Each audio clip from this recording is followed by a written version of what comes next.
Our lives are laid out on a road of bumps, turns, struggles, and more. How do we respond? How do we endure adversity for learning and growth? I'm Aubrey Johnson, and we'll explore these questions and more on the road to rediscovery.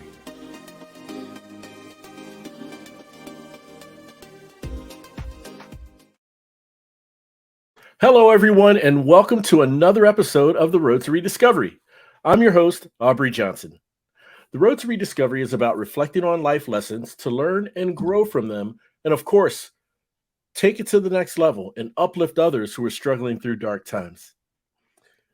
Are you ready to take your listening to the next level?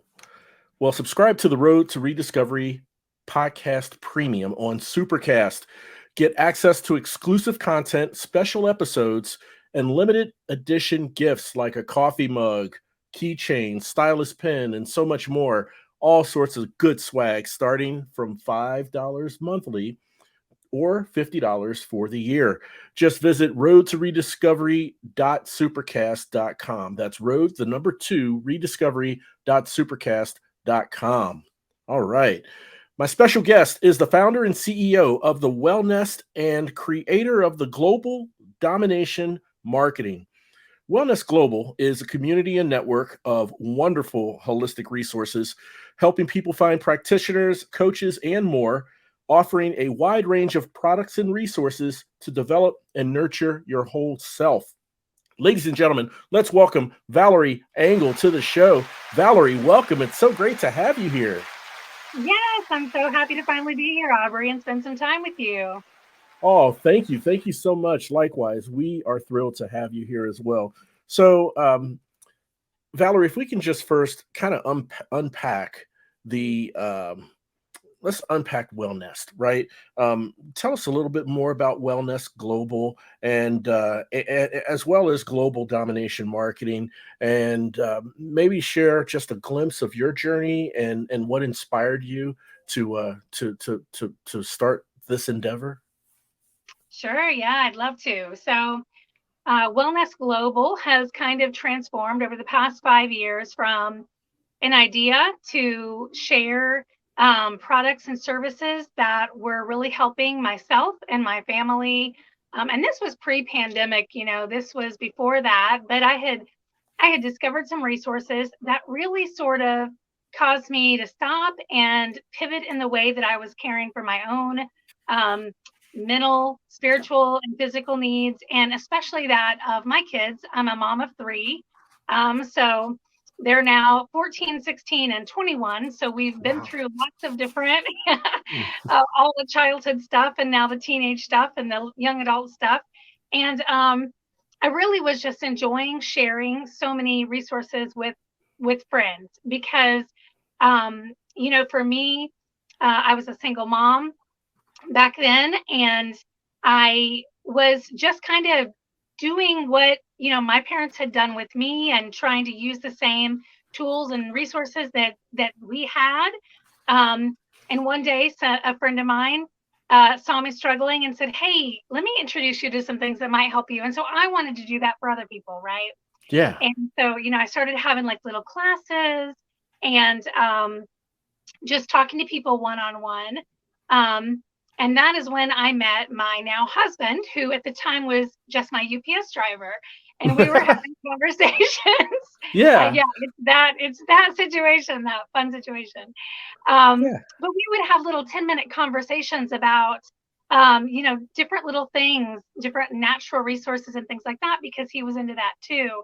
And Yeah. that's kind of what prompted the idea of starting a business around sharing these resources. So we started with a physical brick and mortar space, sort of a wellness center, but a collaborative where multiple people could come in and teach classes, do workshops, yoga, tai chi, qigong. Mhm. We even had some karate and just all sorts of different things in there. And then over the years, it sort of morphed into more of an online resource network. And I've just been connecting with amazing people around the world and sharing their resources with the community that we've been building up over all those years. Mm. Wonderful, wonderful. So, do you no longer have like the brick and mortar, like the physical space for yoga instructors, Tai Chi instructors, and so forth? Is it mostly virtual or all virtual now, I guess? Right. Okay. So, yeah, that's kind of one of the lessons I've learned over the past 5 years is Mhm. to allow myself to detach from things when the season was over, right? And I Right, think right. as people, we tend to want to cling on to something like, well, I started this thing and I don't want to be a quitter, so just going to cling on to it. And sometimes things are just meant for a season, and then Yeah. we're meant to move on from that and like Hmm. springboard to something else. So we were able to recognize the signs were pretty clear. Yeah. The space we were using, the building owners wanted to repurpose the space into a totally different concept. Mm. Um, Lots of little things like that. Are we had to move. This was during the housing bubble. We had to move homes, physical homes, and we moved Oh out of the wow. area. Yeah, so lots of little synchronicities came Yeah. together. But I had by that time kind of begin giving those kinds of synchronicities more credit, right? So instead of Yeah. just pushing them off or trying to like push through it, we did look Hmm. for other spaces for a period. But when it was just, one closed door after the other, I was like, I think we're really supposed to bring this to more of a global network now and not Yes. focus so much on the physical space because it takes a lot of energy to Oh, run physical space, right? I'm sure. Yeah. No, Yeah. it certainly does. And it sounds like, Valerie, the beautiful thing about this is, you still, I don't want to say leverage because it's too much value on community, but you still have the the interactivity of your community, even if you're providing services and resources in a different space. you know Yeah. yeah, and Mhm. and so that not only allows you to cultivate and continue and sustain your current community, but to build community since now going global. Right. Yeah, for sure. And I Hmm. mean, one of the great things about, the transition was, we still have great relationships with other Yeah, physical spaces in the area. yeah. And so now we're able to bring in some of these people we meet internationally or, from the other side of the country. Hmm. Uh, they'll connect with me and they'll say, gosh, I want to come to Roanoke. And so I'll connect them with a local physical space. So Yeah. it's really, I guess that's one of my talents is connecting with people and networking and being able to Mm. realize like, oh, I need to introduce this person to this person for this Yeah. connection. And then, Yeah. more people are helped because of that sort of relational aspect. Yeah, no, that makes a lot of sense. And so, Valerie, with all the different holistic resources you have that can help people mentally, physically, spiritually, emotionally, all of those facets. Can you give us some examples of just some examples of some struggles that some people may go through that your organization can provide resources for? Like depression, anxiety, maybe, I don't know, addiction. What are some of those struggles that people go through that your resources provide for? Right. So, I mean, not to be cast too broad of a net, but Hmm. um, it's really everything, right? Because Hmm. especially in the United States, if something's going wrong, then hopefully we have support in our life that will direct us to, our standard medical system, right? Yeah, yeah. Hopefully some insurance or Medicaid or Medicare, some kind of resource that will help Hmm. get you some basic triage, right? Hmm. Hmm. But typically, even your doctor knows that's not enough, right? It's not, Right. it takes more than that. Yes. Doctors and medicine and pharmaceuticals can help to an extent, but we're holistic beings, right? So we're Hmm. physical but we're spiritual and we're energetic, and our mental health is so ingrained into our enjoyment of life and our physical health as well, right? So when people come to us or they message me, typically is how it goes. They'll message me or, one of the folks that interacts on our Facebook group and say, okay, I've been to the doctor or I've been to my therapist or whatever, and I'm still looking for resources to help me with my depression or, anxiety or whatnot. So the way we have our Facebook or our website set up is sort of as a directory. So as people around the world find me and like through opportunities like this and connect with me, they can submit their information into the directory. Most people are doing virtual services now, right? So, you don't have to live in that town necessarily. Maybe if you want to go to the chiropractor, you need to live in near a chiropractor. But if you want, Reiki or I have a great counselor that's part of our network that's also like a self-love coach, and she helps that part out of people because a lot of times the talk therapy isn't going deep enough, and so they need to work on that love of self to just have peace in their life and to see their value, their reason for existing, right? So it's really very complementary with traditional types of what we think of as allopathic medicine or osteopathy or something like that. It's just sort of complementary to help people really bring the most out of their life. And I always say, like, nothing's too weird for me because, I hear from all kinds of different people, and I'm not here to judge what someone needs in a moment, right? It's not up to me to say, well, that's strange, or I wouldn't do that. If somebody offers a valid resource that has been shown to, help ease somebody's anxiety, depression, physical pain, spiritual issues, all kinds of things. I want to make that available, and then the person can decide what sounds interesting to them, right? Yeah. No, that makes a lot of sense, and having the open mind, such as what you do have, seems to play in quite well, for considering, people who provide a certain service or product, or there's a service that they do to help someone out of their pain, help someone out of their struggle, where you're more than willing to include them into your network for other people to reach out for that type of help that they would need. That's awesome, Valarie. So over time, as I'm sure there's been an evolutional, like a paradigm shift, right?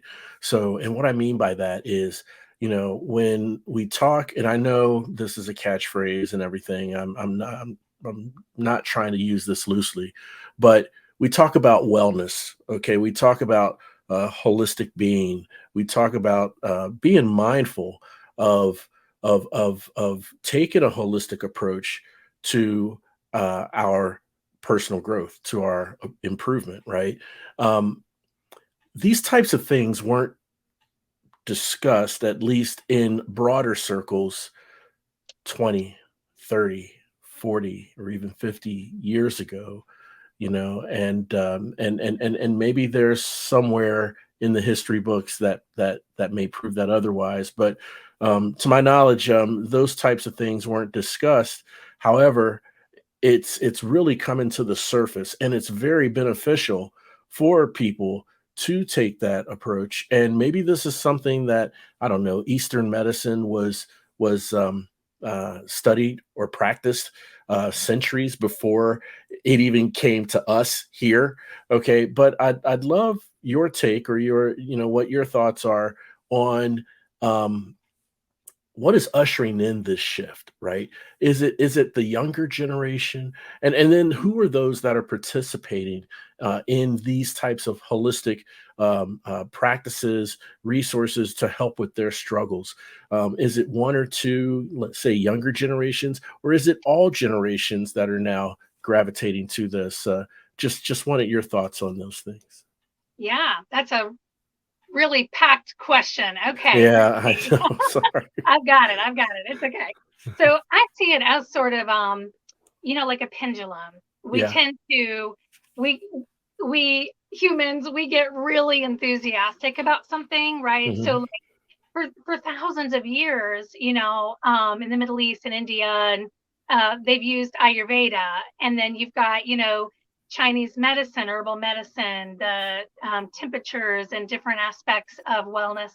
In that aspect, you've got um, in Appalachia, you've got the they call them like witch grannies, but it's like, the old women of the mountains who know which Yeah. herb solve which thing. Hmm. In the South, you have your French Creole, you have your medicinal knowledge, wisdom.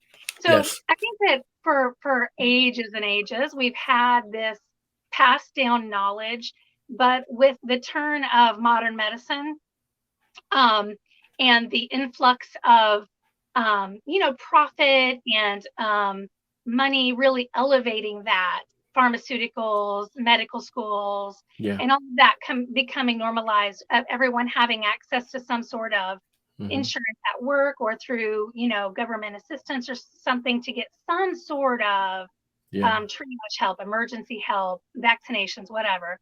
Yeah. um, and so we've kind of just swung that pendulum all into that, and in doing that, we we lost all of that wisdom, the masses. We kind Yeah. of lost track of that. Hmm. And, Granny in the Appalachian Mountains isn't going to put a commercial on TV about a No. medical remedy, right? So Right. you've got you have pharmaceutical companies because that's a corporate entity, and so people see that and they're Yeah. comfortable with that, and it feels like this is what you do. This is normal. So Yeah. that all of that's very normalized and Hmm. has become part of our culture. Hmm. Um, but the others never went away. And thankfully, there's always been, those way showers and those torchbearers that kept those flames of knowledge alive Yes. over the centuries. And Hmm. so all that wisdom is still available. And now, I really personally, I see a mixed audience. I think that the really young folks, the newest generations that are starting to make decisions, my kids, they are incredibly open-minded as a Yeah. whole. They'll ask me questions if I'm doing something in the kitchen or the dining room, or they'll see something that I've recorded. Hmm. They're inquisitive, they're open-minded, they're Hmm. willing to consider. Um, Hmm. and then, like, I think that millennials have kind of they've questioned everything along the way, right? They're Yeah. like, well, Yeah. why did you Gen Xers do that? And why did you baby boomers do that? They've been the Yeah. questioners. So they've opened up the door to that. Hmm. But what really amazed me, um, specifically when we opened the wellness center, and we were open then too, right? So if you wanted to teach a class on herbalism, I was Hmm. open to letting someone come do that. Or, Hmm. we had a shaman come in and do sacred circle ceremonies and take Yeah. people to sort of a drumming circle. And Yes. so, Yes. yeah, so I would have, I would say later baby boomers coming in and saying, I can't believe you're doing this in the middle of the city. Like, I'm in the South, right? I'm in a Yeah. very conservative area here in Roanoke, Virginia, Southwest Virginia, Right. Appalachia. And they're Hmm. like, we never would have done this. Like, we can't believe you're just doing it right here out in the open. We would like hide in our cabin in the woods and Yeah. trade herbs, or we would quietly do the drumming ceremony far, far out in the Hmm. country. People Hmm. didn't see us and think we were weird or Hmm. whatever. So, I began meeting all of these older generations that were just so tickled that we were representing this opportunity to learn and show ways of finding solutions weren't that aren't typically normalized in Right. society. So, I Yeah. think it's the whole thing. I think without those older way showers kind of holding the line and keeping Hmm. the traditions going quietly, Hmm. we wouldn't have had the opportunity for the younger generations to learn about it so easily and for it to become mainstream. And I mean, if you go into TJ Maxx or Marshalls or Ross, you can find metaphysical types of things now, or Yeah. multicultural shamanic representations and things like that. And yeah, so I think it's a combination of the different generations being Hmm. open to sharing and and keeping that going. So we're very fortunate in that way. Wow, that's awesome. That's awesome. And yeah, it is those millennials, right? That are asking, hey, Gen Xers, why you do it like this? Gen Z, why did you do it like that? And it's interesting.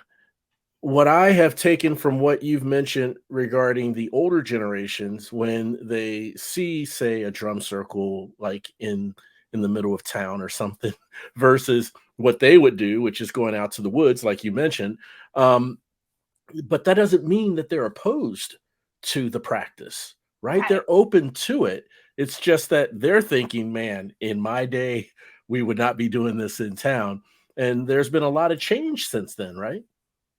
Yes. Yeah, very much so. Hmm. And um, I see in my kids this boldness to step out and experiment and try new things and just kind of bend the rules and see what's going to happen, and Yeah. not live in that state of fear and regimentedness and so Yes. on. So I Yes. think that it can be really difficult for even my generation or my parents or grandparents to I guess I kind of think back to like when rock and roll became kind of out in Yeah. the open. And I think Right. about the people saying, "Oh my gosh, that's horrible," Hmm. um, and thinking it was just like the end of humanity, right? Yeah. Yeah. Um, so now we see these younger generations, and sometimes we look at them and we think, "What in the world? Like, Yeah. what are you doing?" It seems so weird and foreign to Yeah. those of us who are, in our 40s or later. And Yeah. but I think it really just takes a lot of courage for them to stand up and try things and say, "Hey, you know what? We don't know until we try. So let's be open-minded and do that." So I think that courage that they carry, uh, as uncomfortable as it makes a lot of us in society to observe, it's necessary to Yes. continue to bring open-mindedness in and to connect generations and let us begin to share with one another. Yeah. Yeah. That's the truth. It's and it has to start with someone, right? It has to start with some generation who's going to be bold enough to break open and Yeah. challenge the status quo, right? To in other words, which generation is going to break and challenge the status quo, to the point where those who were silent are thinking, yeah, that's what I wanted to do. They're doing what we were thinking that we would want to do, Right. and oh, Valarie, what you mentioned earlier about rock and roll, okay, and how rock and roll was perceived to the adults, back when the music was introduced. That is a great parallel. I mean, it's a great parallel to what we're seeing in millennials today. They are being bolder and braver and stepping out in so many different ways, right? I just want to share real quick.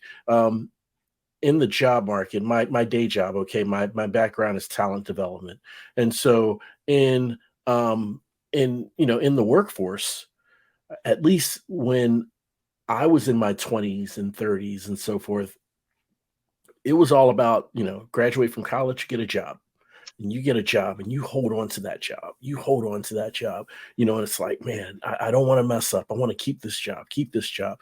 And the the the leverage has taken a shift over the years from the employer to the employee. And what I'm seeing today is this young talent graduating from college or trade school or wherever that they go to for life skills, and and the cards, they have the cards. Okay, the ball is in their hands, the ball's in their court, and they have the leverage, because they can come with expectations now. You have more people working remotely. You have, first year, you got 3-4 weeks vacation, and all this different stuff. There's these expectations, and now the employees have that leverage, I think. And so I think a lot of that was brought by the younger generations who are bold and willing to be and step out of that comfort zone, and they'll switch a job if it's not, what they're expecting or hoping or meeting their expectations. In about 2 years or a year or two, they'll go to another job. I mean, another career or another company, just like that.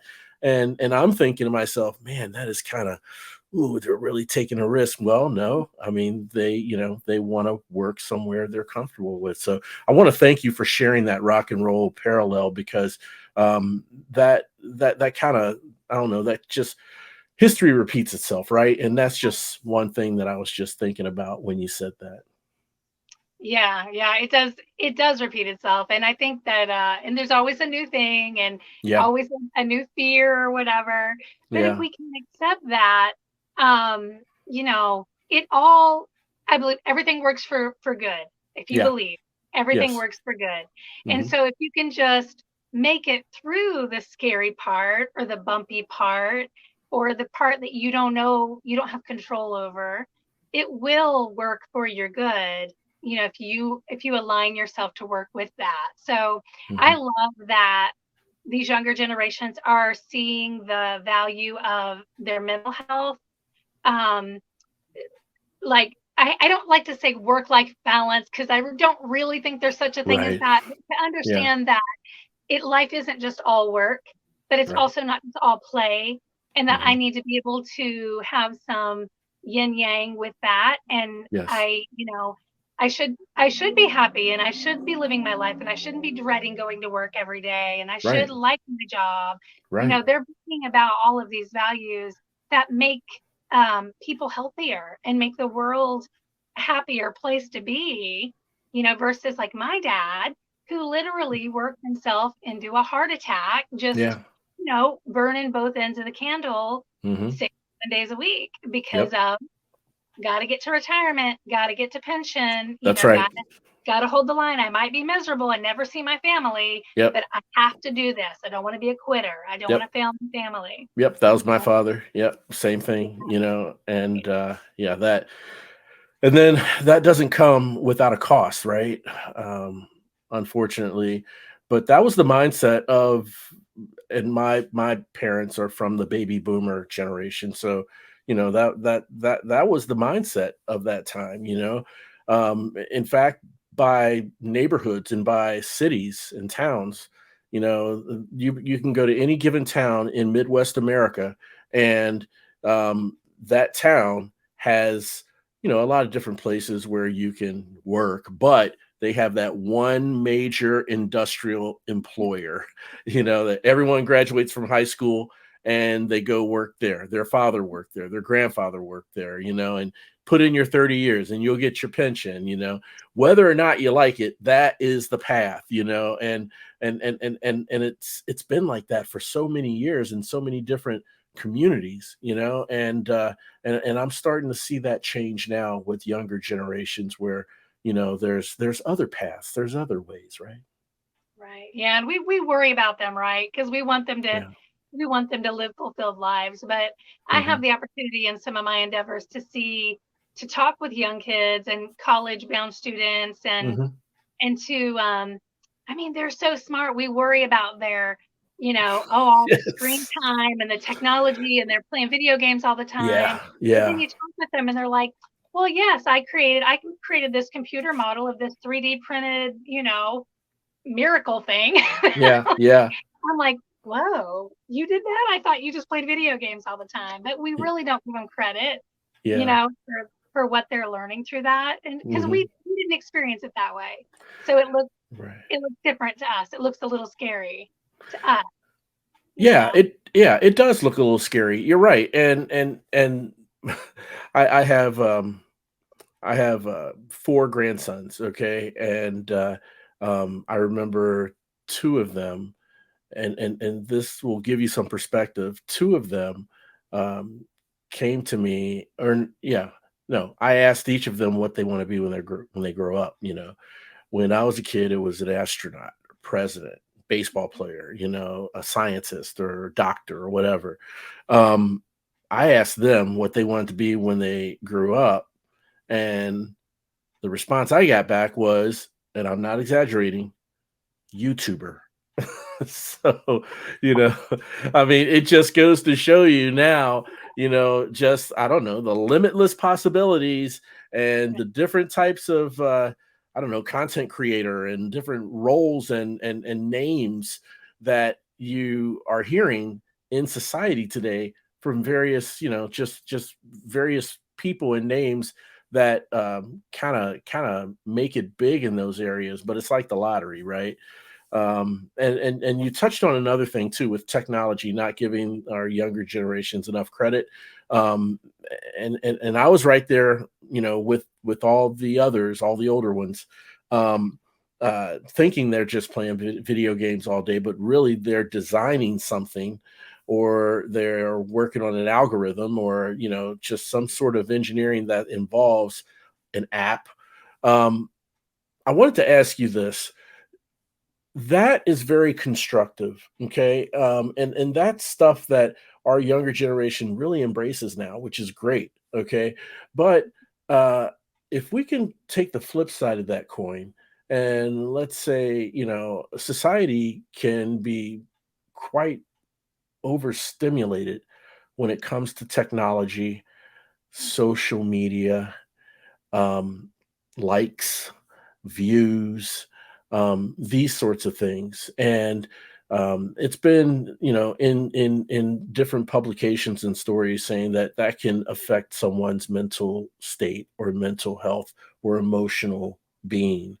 Um, can can you give us your thought on that, and in what areas that uh, that Wellnest can help support that?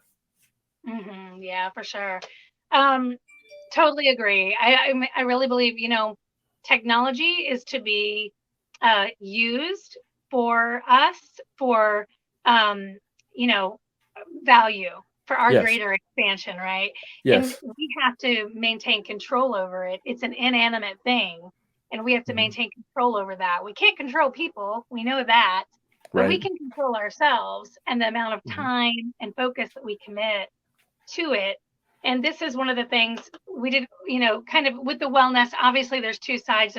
We have all these resources for the public to come find what they need. But then on the backside, I'm working with different experts and getting their materials out there. And that's the global domination system, is to help them get their resources out. yes, And what I'll tell those folks that I work with is, you know, let's work together and create your game plan for how you want to communicate your message out to the world, how you want to get your resources out there, how you want to use social media, the internet, whatever, mhm, and then stick to the plan, right? Because right, it can get really easy to get on there.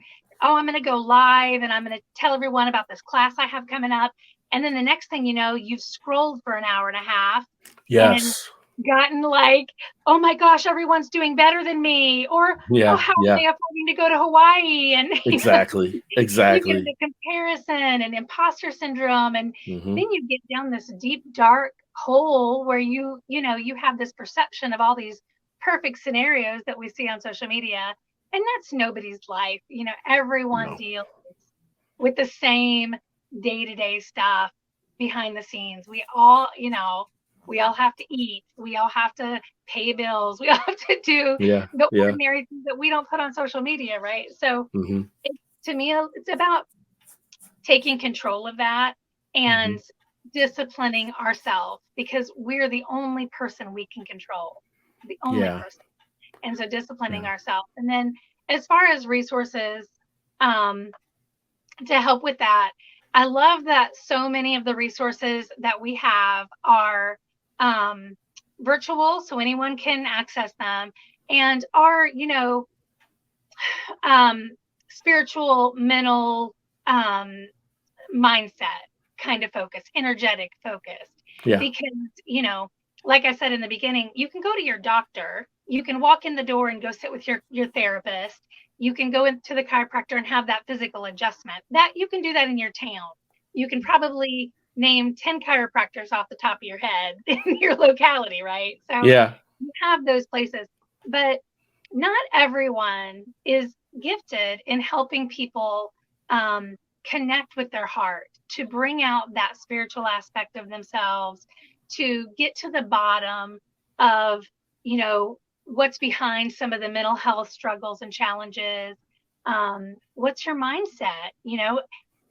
Most of us, you know, have been raised with very limited beliefs about who we are, what we're capable of, what our place is in society, about money, about, what we should be allowed to enjoy, and so on.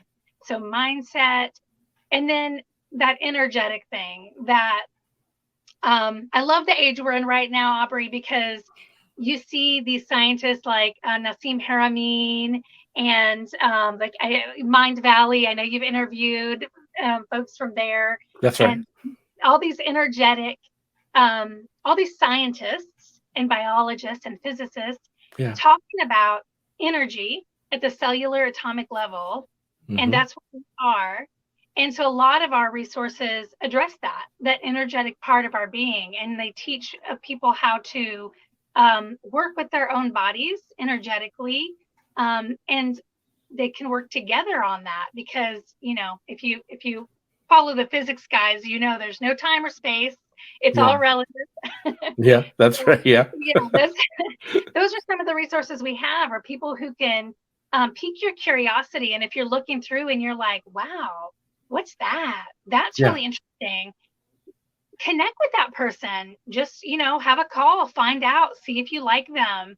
And that's why we want to have such a broad range of people listed in our directory, Yeah. because not everyone's for everyone. You're going to have to vibe with the person that you want to work with, but you Right. can interview people, and you can ask them what they're about, and you can learn more about things like that. And oftentimes when people begin addressing those spiritual and energetic and emotional parts of themselves, they find that their physical health, their mental health, all of that stuff kind of starts to fall into place. All the stuff that their doctor's been Mm. telling them to do, and all of Yes. the things that they've been Yes. trying to do just through Hmm. sheer will, when they Hmm. add that spiritual, energetic mindset piece, Hmm. it comes together. That's beautiful. No, that's beautiful. And thank you for sharing the insights and your insights on these things, right? I mean, um, in what you provide with your community and connecting people with certain needs. Um, when you're talking the whole your holistic self, and someone, any given person, is wanting to address a certain problem they have with their mental state.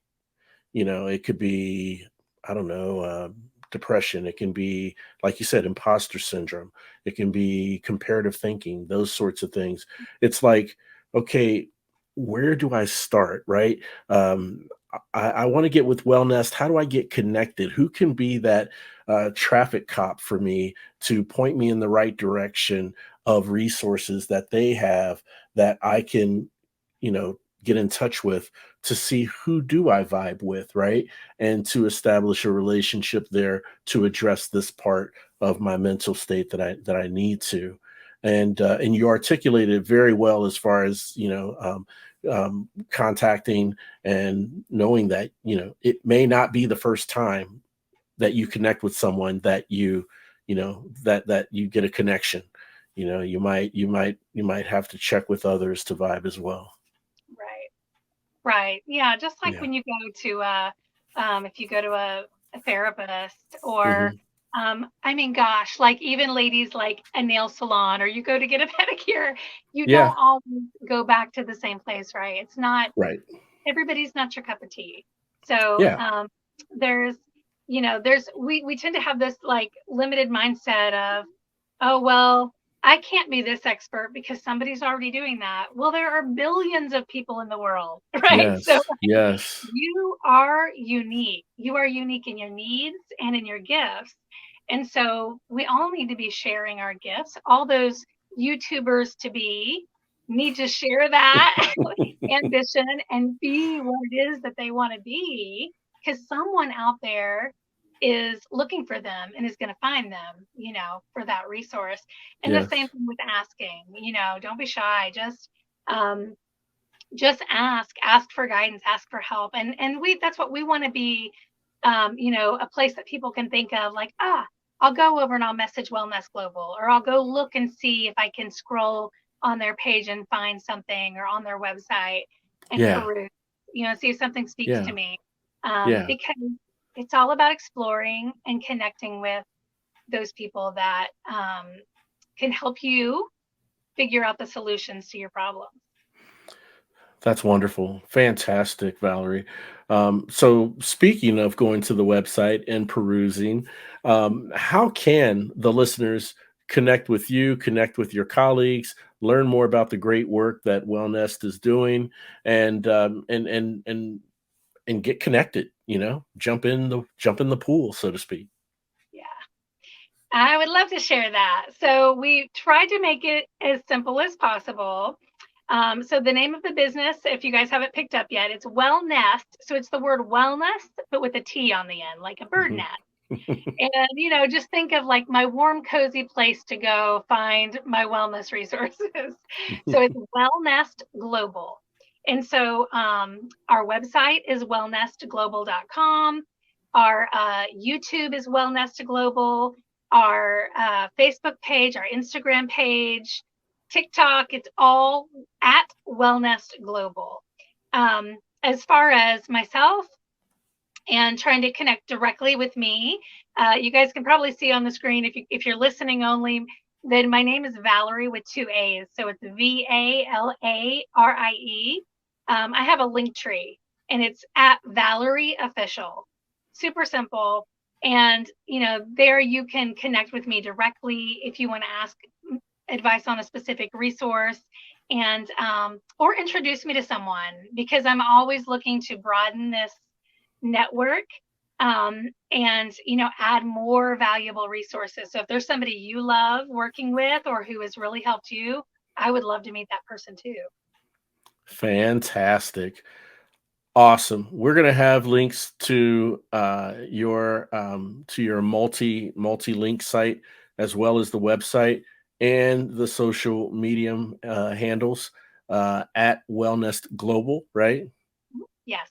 At Wellness Global. We'll have all of that information in the episode show notes, so the listeners can click the link to go to the website, or to contact you, or to follow you on social media while listening to this great conversation, with all the great insights you've shared about just addressing your holistic self and some of the benefits that you find, after taking care of one aspect of yourself. Certain things fall into place, like you said earlier.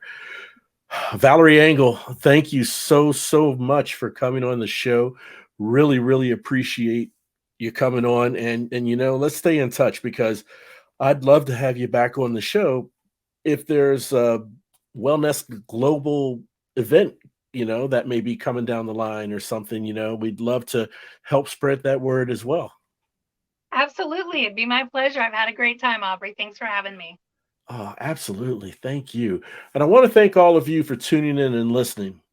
And speaking of listening, hey, If you know someone or if you have someone who is a loved one, a family member, neighbor, coworker, a friend, just someone who doesn't seem to be themselves, maybe they're going through dark days of despair, not quite sure where to turn or who to turn to, I humbly ask that you please share this show with them because on the road to rediscovery, we want our listeners to know two things. Number one, you're not alone. And two, there's always hope. The road to rediscovery, it's a movement, a revolution. And guess what? You are now part of it. We're all roadies on this journey of life. And it sure feels good having you on the road with me. Thanks again for listening. We'll chat again soon. We really hope you enjoyed this episode of The Road to Rediscovery.